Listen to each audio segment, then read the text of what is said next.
আসসালামু আলাইকুম দাদুরা, কি খবর? কেমন আছেন? নিশ্চয়ই ভালো আছেন। আমিও আছি, আলহামদুলিল্লাহ ভালো আছি। দাদুরা, আমি প্রত্যেকবারই কিন্তু আপনাদের সামনে কিছু না কিছু একটা বিষয়, একটা ব্যাপার, একটা ঘটনা, একটা কাহিনী নিয়ে কিন্তু আপনাদের সামনে হাজির হই। এবারও কিন্তু তার ব্যতিক্রম কিছুই নাই। এবারের বিষয়টা একটু অন্যরকম। অন্যরকম হলো সেটা কেমন আমি বলি। বাংলাদেশে যখনই কোনো দুর্যোগ, মহামারী, হ্যাঁ, কিংবা বন্যা, জলোচ্ছ্বাস, কিংবা সিডর, ঘূর্ণিঝড়, এই জাতীয় যে জিনিসগুলো হইতো, তখন আমাদের উপর থেকে মানে বহির্বিশ্ব থেকেও, এবং বাংলাদেশের যখন তৎকালীন যে প্রধানমন্ত্রী ছিল, তার কার্যালয় থেকে বিভিন্ন ধরনের মানে ত্রাণ সামগ্রী আর কি, ত্রাণ সামগ্রী, টাকা, হ্যাঁ, এটা আসলে মানে একেবারে উপর হলো বহির্বিশ্ব, আর এরপর বাংলাদেশের উপর হলো প্রধানমন্ত্রীর কার্যালয়। এখান থেকে কিন্তু শুরু হইতো এই ত্রাণ সামগ্রীগুলা বিতরণ করা আর কি। তা এখন যখন মানে বাইরে থেকে যখন আসতো কোনো জিনিস কিংবা কোনো ত্রাণ, এটা আমরা কাগজে কলমে শুনতাম, দেখতাম, মানে কাগজে কলম শুনতাম আর কি, দেখতাম খুব কম। ঠিক আছে, সেরকম প্রধানমন্ত্রী কার্যালয় থেকে যখন কিছু জিনিসপত্র বের হইতো, ওইটা মানে উপর থেকে দিতে দিতে দিতে দিতে দিতে দিতে শেষ পর্যন্ত যখন নিচে মাঠ পর্যায়ে যখন জিনিসগুলো চলে আসতো, তখন হয়ে যেত অল্প একটু ছোট।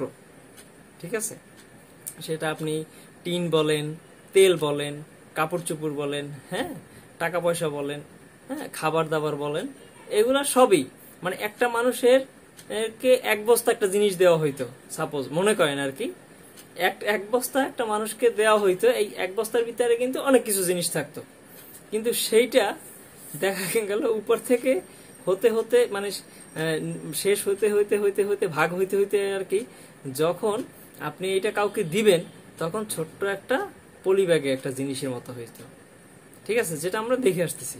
আচ্ছা, এরপরে যখন ওই ঘূর্ণিঝড়, ওই জলোচ্ছ্বাস কিংবা ওই মহামারীটা যখন শেষ হয়ে যাইতো, তখন দেখা যাইতো কি, যে আমাদের যারা প্রতিনিধি ছিল আর কি, যেমন ওয়ার্ড কাউন্সিলর বলেন, চেয়ারম্যান বলেন, মেম্বার বলেন, ঠিক আছে, তা এইরকম এই জাতীয় যারা বড় বড় লোক ছিল আর কি, হ্যাঁ, এলাকার যারা এমপি মন্ত্রী ছিল, দেখবেন তাদের খাটের নিচে, ঠিক আছে, তাদের গোডাউনে, হ্যাঁ, তাদের গোয়াল ঘরে, হ্যাঁ, তাদের পুকুরে, ওই সব জিনিসগুলা মানে যে জিনিসগুলো উপর থেকে আসতো, হ্যাঁ, ত্রাণ সামগ্রী হিসাবে, নিচে মানে নিজের মাঠ পর্যায়ের যারা দুর্গত মানুষদের, হ্যাঁ, যারা বন্যার পানিতে ছিল, যাদের ঘর বাড়ি ছিল না, এদেরকে দেওয়ার জন্য যে জিনিসপত্রগুলো আসতো, এগুলো কিন্তু তাদের বাড়িতে পাওয়া যেত। ঠিক আছে, মানে এইটা আমরা 16-17 বছর দেখা দেখা দেখা দেখা মানে এখন এগুলো আমাদের মুখস্থ হয়ে গেছে। ঠিক আছে, যে অমুকের বাড়িতে গেলে ত্রাণের জিনিস পাওয়া যেত, অমুকের বাড়ি গেলে এই জিনিসটা পাওয়া যেত। তো এটা এটা কিন্তু এরকম একটা রীতি হয়ে গেছিল আর কি, যে বাংলাদেশে মোটামুটি কোনো দুর্যোগ যদি আসতো, তাহলে মনে করতে হবে যে ওই এলাকার যারা, হ্যাঁ, কাউন্সিলর ছিল, চেয়ারম্যান ছিল, হ্যাঁ, মেম্বার ছিল, হ্যাঁ, যারা এমপি ছিল, মোটামুটি তারা লাল। কেন লাল? কারণ এটা উপর থেকে তো অনেক হিউজ পরিমাণ একটা টাকা আসতো, ত্রাণ সামগ্রী আসতো, এগুলো তারা কি করতো, তারা মোটামুটি সাবার করে ফেলতো। এখন বাংলাদেশের প্রেক্ষাপটে এই কিছুদিন আগে খুব মারাত্মক ধরনের একটা যুদ্ধ গেছে আর কি। মানে এই যুদ্ধটা এরকম হঠাৎ করে যে এরকম হবে, আর এরকম যে মন নিয়ে সেটা যে একটা একেবারে স্বৈরাচার পতন হয়ে যাবে, আর আমরা স্বাধীন স্বাধীন হব, হ্যাঁ, বাক স্বাধীনতা ফিরে পাবো, চলাফেরার স্বাধীনতা ফিরে পাবো, কাজকর্মের স্বাধীনতা ফিরে পাবো, এটা আসলে একটা মানে অন্যরকম একটা একটা ব্যাপার ছিল আর কি। এটা আসলে ভাবার বিষয় ছিল না আর কি। ঠিক আছে, কারণ এরকম তো হয় নাই, এই জন্যই এটা আসলে ভাবার বাহিরে ছিল এই ঘটনাটা। এখন এই মুক্তিযুদ্ধ শেষ হয়ে যাওয়ার পর এবং মুক্তিযুদ্ধতে যারা নেতৃত্ব দিয়েছিলেন, তাদেরকে সবাইকে শুভেচ্ছা। কারণ এই মুক্তিযুদ্ধে যেসব ছাত্র ভাই মানে ভাইরা বোনরা আহত হয়েছে, তাদের জন্য তো সমবেদনায় রয়েছেই, আর যারা নিহত হয়েছে তাদের জন্য আত্মার মাগরিফাত আর কি। এখন এই সম্মুখ ভাগে কিন্তু স্টুডেন্টরাই ছিল, সব সময় স্টুডেন্টরাই ছিল, এবং স্টুডেন্টরাই এইটা নিয়েই মানে তারা শাহবাগে আন্দোলন শুরু করলো, এবং সেইটা থেকে ছড়াইতে ছড়াইতে পুরো বাংলাদেশে ছড়াই গেল। এখন এইখানে যদি তৃতীয় পক্ষ কিংবা বাহিরে অন্য কেউ আইসা যদি বলে যে আমিও ছিলাম, আমিও করছি, হ্যাঁ, মানে ছাত্র যা ছাড়া আর কি, হ্যাঁ করছে, এটা ঠিক আছে করছে, কিন্তু পরে এবং এবং করছে তার ভিতরে থাইকা অনেক কিছু বাংলাদেশে অনেক কিছুই ধ্বংস করছে, নষ্ট করছে, এরকম আর কি। যেটা যারা জানে বুঝে দেখছে তারা কিন্তু এগুলা ভালোই মনে রাখছে।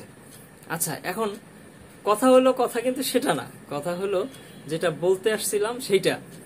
এখন এই মুক্তিযুদ্ধ শেষ হয়ে যাওয়ার পর আমরা কিন্তু দেখছি ফেনী, নোয়াখালী, হ্যাঁ, তারপর হইলো সিলেট, ওই সব অঞ্চলে খুব আকস্মিক একটা মানে ভারী বৃষ্টির কারণে বন্যা হয়েছে, এবং ইন্ডিয়ার একটা বাঁধ খুলে দেওয়ার কারণে ওই অঞ্চলটা প্লাবিত হয়ে গেছে। এবং এই মানে যার এরা কিন্তু কখনোই বন্যা, পানি জমা এগুলো কিন্তু দেখে নাই, যেটা ওই বাঁধ খুলে দেওয়ার কারণে তারা কিন্তু এটা দেখছে। এখন এই বন্যা পরিস্থিতিতে বাংলাদেশ যেহেতু স্বাধীন হওয়ার পরে এই ঘটনাটা ঘটছে, আমি দেখেছি ছোট ছোট বাচ্চারা, এরা তাদের জমানো মাটির ব্যাংকের টাকা এরা সাইকেল কিনবে বিধায় রেখে দিছে, কিংবা কোনো কিছু করবে সেই জন্য রেখে দিছে। এই ছোট ছোট বাচ্চারা এইগুলা নিয়ে কিন্তু টিএসসিতে চলে আসছে, তাদের পুরো ব্যাংক সহ দিয়ে দিছে, অনেকের জমানো টাকা দিয়ে দিছে, অনেকে হজে যাওয়ার টাকা রাখছিল সেটা দিয়ে দিছে। এরকম করে প্রত্যেকটা মানুষ বাংলাদেশের কিছু না কিছু দিয়া কিন্তু পার্টিসিপেট করছে, হয় সেটা জামা কাপড় হোক, টাকা পয়সা হোক, কিংবা খাবার হোক, ঠিক আছে, পানি হোক, মানে যে যাই বাংলাদেশে যেখান থেকে পারছে, মানে তারা একটা নজিরবিহীন ঘটনা বাংলাদেশে এবার দেখাইছে যে আসলে বাংলাদেশের মানুষের ভিতরে, অন্তরের ভিতরে বাংলাদেশটাকে এত ভালোবাসা, এটা এইবার কিন্তু খুব সুন্দরভাবে বোঝা গেছে। এখন এই মানে টিএসসিতে যে ফান্ডগুলা কালেক্ট হয়েছে, যে ত্রাণগুলা কালেক্ট হয়েছে, এটা আমার কাছে মনে হয় যে এটা আসলে পুরোপুরি ডিস্ট্রিবিউশন হয় নাই। কেন হয় নাই? কারণ এখন অনলাইনে, ফেসবুকে কিংবা কিছু কিছু ইসে দেখা যাইতেছে যে এখনো টিএসসির ভিতরে বেশ কিছু মালামাল পড়ে আছে, পানিতে নষ্ট হইতেছে। কিছু কিছু বিল্ডিং এর ঘরে দেখা যাইতেছে যে তাদের বস্তায় বস্তায় জিনিসপত্রগুলো নষ্ট হচ্ছে।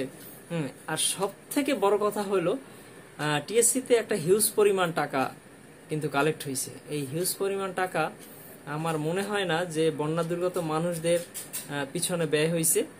এটা যারা সমন্বয়ক আছে তারা বলছে নাকি যে এটা তাদের আন্ডারে আছে, তারা ব্যাংকে এটা জমা করে রেখে দিছে, আর এবং এটা নিয়ে একটা অডিট হচ্ছে। আচ্ছা, যাই হোক, আমি আসলে এতটা ভিতরে কিংবা এত ডিপে গেলাম না, কারণ আমজনতা তো, আমি যতটুক দেখি কিংবা যতটুক বুঝি ওটুক দেখা বোঝা থেকে কথা বলাটাই ভালো আমার জন্য। এখন এই ত্রাণের টাকাটা কিন্তু ব্যাংকে থাকার আসলে কথা না। এই ত্রাণের টাকাটা ওই সময় বন্যা দুর্গত মানুষদের সেবার কাজের জন্য হোক কিংবা যে কোনো ইসের জন্য তাদের জন্য কিন্তু ব্যয় করা উচিত ছিল। কিন্তু যাই হোক, এটা যে কোনো কারণে আছে। এখন এটা অডিট হচ্ছে নাকি শুনলাম, অডিট হওয়ার পর তারা এটা রিপোর্ট পেশ করবে। কিন্তু কথা হলো যে এই টাকাটা যদি আপনারা সুন্দরভাবে বন্টন কিংবা এখন যেভাবে আছে এইভাবে যদি আপনারা জাতির সামনে তুলে না ধরেন, তাইলে আমরা যে এই বিগত 16-17 বছর যেরকম দেখে আসছি যে হিউজ পরিমাণ টাকা উপর থেকে বহির্বিশ্ব থেকে আসছে, কিন্তু নিচে এসে আমরা কিছুই পাইনি। নিচে যারা ভুক্তভোগী হয়েছিল তারা কিন্তু পাইছে খুব কম, অনেক জায়গায় পাইই নেই এরকম। তো আমরা বাংলাদেশের মানুষ মুক্তিযুদ্ধ শেষ হয়ে যাওয়ার পর আমরা কিন্তু সর্বস্তরের মানুষ কিন্তু টাকা পয়সা, জানমাল, ঠিক আছে, শ্রম, এগুলো দিয়ে কিন্তু মাঠে নামছি, বন্যা দুর্গতদের পাশে দাঁড়াইছি আর কি। এখন এইখানে যদি এরকম একটা মিসিং হয়ে যায় কিংবা একটা ভুল বোঝাবুঝি সৃষ্টি হয়ে যায়, হ্যাঁ, কারণ আপনারা যারা সমন্বয়ক ছিলেন তারা এবার যে মানে যুদ্ধকালীন সময় সামনে সম্মুখভাগে আইসা আপনারা যে নেতৃত্ব দিচ্ছেন এবং যে রেজাল্ট আইনা দিচ্ছেন, এটা একটা অকল্পনীয় ব্যাপার, ঠিক আছে, এই জন্য আপনাদেরকে অশেষ ধন্যবাদ। কিন্তু সেখানে যদি আপনারা এই টাকাগুলা হেরফের করে ফেলান কিংবা এই টাকাগুলা আপনাদের নিজেদের কাছে রাইখা দেন কিংবা ভালো কোনো কাজে না যদি ব্যয় করেন, তাইলে আপনারা কিন্তু একটা প্রশ্ন বিন্দু অবস্থানে চলে যাবেন এবং এটা বাংলাদেশের মানুষের কাছে এটা খুবই লজ্জাজনক হবে, খুব খারাপ কাজ হবে। কারণ আগামীতে এরকম যদি মহামারী, দুর্যোগ, বন্যা এরকম যদি কিছু সৃষ্টি হয়, তাহলে কিন্তু বাংলাদেশের মানুষ হাত গুটায় বসে থাকবে বাসায়। তখন কিন্তু তারা আর এটা দেবে না, কারণ তারা তো এই বন্যাতে দেখছে, এই বন্যাতে দিছে, এই দেওয়ার পর যখন দেখবে যে এইগুলো সুষ্ঠু বন্টন হয় নাই, তখন ভবিষ্যতে যদি এরকম কোনো মহামারী হয়, বন্যা হয়, হ্যাঁ, কিংবা আরো এর থেকে বেশি কিছু হয়, তখন কিন্তু বাংলাদেশের মানুষ আমরা নিজেরাই তখন আর কিন্তু সাহায্যের হাত বাড়াই দেবো না। কারণ আমরা সেই আগের থেকেই দেখে আসতেছি যে সাহায্য করলে কিংবা এটা কোথাও কারো কাছে দিলে এটা মিসিং হয়ে যায়, এটা হারাইয়ে যায়, এটা খোয়া যায়, এটা তাদের বাসায় পাওয়া যায়। হ্যাঁ, এটা ওই মেইন যে জায়গায় সেখানে উদ্দেশ্যে কিংবা সেখানে এটা যায় না, এটা ব্যয় হয় না। তখন কি হবে, ভবিষ্যতে যদি এরকম হয় তাইলে আর কিন্তু করবে না। তাই আপনাদের কাছে, সমন্বয়কারীদের কাছে আমাদের অনুরোধ থাকবে, বাংলাদেশের সবাই মানুষের পক্ষ হয়ে, যে আপনারা সঠিক অডিট করেন, সঠিক তথ্যটা আমাদেরকে দেন, আমরা দেখি, আমরা বুঝি এবং আমরা আপনাদেরকে সম্মান জানাই। ধন্যবাদ, ভালো থাকবেন, খোদা হাফেজ।